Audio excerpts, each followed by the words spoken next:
हनुमान् श्रीपदो वायुपुत्रो रुद्रो नघोजरः अमृत्यवीरवीरश्च ग्रामवासो जनाश्रयः धनदो निर्गुणः शूरो वीरो निधिपतिर्मुनिः पिङ्गाक्षो वरदो वाग्मी सीताशोकविनाशकः शिवः शर्वपरो व्यक्तो व्यक्ताव्यक्तो धराधरः पिङ्गकेशः पिङ्गरोमा श्रुतिगम्यः सनातनः अनादिर्भगवान् देवो विश्वहेतुर्जनाश्रयः आरोग्यकर्ता विश्वेशो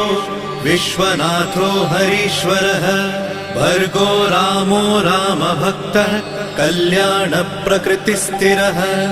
विश्वम्भरो विश्वमूर्तिर्